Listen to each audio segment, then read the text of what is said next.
Hey, I'm Markia. Want to hear something scary? The Tin Can Ritual. Anya didn't want to come to the cemetery in the middle of the night, but Maisie had dared her to do it. And she wasn't the type who backed down from a dare. Part of the dare meant visiting the oldest grave in the local cemetery, the grave which was said to belong to the Tin Can Telephone Strangler. The tin can telephone was originally a toy used in older times. 2 tin cans were attached by a strong wire or cord. You could speak in one end and hear the voice clearly in the other can, no matter the length of the cord. Rumor had it that the Strangler used it to lure children away from their homes and murder them using their own toys. After he kidnapped the grandchild of an old witch, he was found dead with that child's favorite toy, an old tin can telephone wrapped around his neck so tightly that doctors couldn't remove it. Somehow, it had fused through his skin into the bone. He was buried with it in a grave in the back of the cemetery marked with a blank tombstone that no one ever carved. Maisie heard from someone at school that if you made the same tin can toy and placed one end on his grave at midnight, then you could hear him wheezing for air when you listened on the other end. While on the call, you could ask him anything you wanted, and since you had summoned him, he must answer you truthfully because he had the wisdom of the dead. Anya didn't believe it was true, but there was no stopping her best friend when she was determined to do something. Maisie explained that the tin can ritual had 2 rules. If you wanted to end the call, you had to kick the can off the grave. And second, you could never open your eyes while talking to the Strangler, or his spirit would be free to do what it wished to you. They found the Strangler's grave, and once it was almost time, Maisie pulled out the tin can telephone she had made from her backpack and placed one end by the uncarved tombstone. The girls stood in front of the grave and closed their eyes tight as it turned to midnight. Maisie shoved the can into Anya's hand and said, "You go first, then me. I'm asking for lotto numbers." "I dare you," Maisie said. Anya sighed and grabbed the can, closing her eyes. Taking a breath, she held it to her ear and asked about her grandfather who had passed last spring. Then she listened. She heard nothing. Nothing at all. Relieved that the urban legend was fake, she heard Maisie demand, "You're doing it wrong. Give it here." Eyes still closed, suddenly Anya heard Maisie exclaim, "Oh my gosh, I can hear." But then she stopped talking.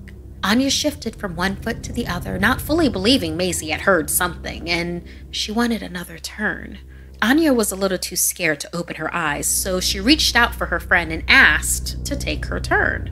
Hands outstretched, she couldn't feel Maisie near her, even though she had been right there. Anya finally got frustrated and yelled, "Give me the can, Maisie!" And just as she said it, the can smacked her in the face hard. Anya yelped. As her hands flew up, covering her face, her eyes stinging, she moaned and rubbed at the sore spot. "Why?" she started. Then suddenly, the can hit her again. Not as hard this time, but still, it did hurt. "Maisie, stop messing with me and let's go home already," Anya begged, still unwilling to open her eyes. The can hit once again, almost gently this time, and Anya heard someone wheezing. Anya froze, terrified, but then realized it was Maisie's voice. It was all one of Maisie's pranks. Anya opened her eyes and saw her friend being choked by the glowing, zombified ghost of the tin can telephone strangler. His gnarled, rotting hands had wrapped the cord of their homemade phone several times around Maisie's neck. Anya realized her friend had been throwing the tin can at the other end at her, trying to get her help. But what could she do? Obviously, they had missed something. There had to have been more to the legend, something to better contain this monster, but she had no idea what it could have been.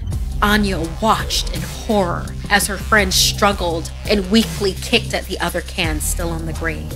That reminded Anya that she could end the call by kicking the can off that grave. Maybe that would banish the killer's spirit. She ran towards the grave, but before she could kick the can, the ghost yanked it away, and she slipped, falling flat on her back. As she brought herself to her feet, the specter dropped Macy's lifeless body to the ground and focused his attention on Anya. He stared at her with white, otherworldly eyes and wheezed out the words, "You're next." Before she knew it, she was running for her life. "Don't look back. Don't look back. Don't look back." Anya repeated to herself in tears as she ran through the empty streets all the way home. At her doorstep, she shook as she struggled to put her key in the lock. She thought she heard Macy call her name from far away and spun around, gasping for air. There was no one there. No spirit, no Macy, no noise. It was over. With a guttural heave, Anya opened her door, desperate for the safety of her own home. But the poltergeist was already there waiting for her. The last thing she saw was the tin can flying fast and hard at her face. Like the urban legend said, they had unleashed this monster, and he was once more free to kill again.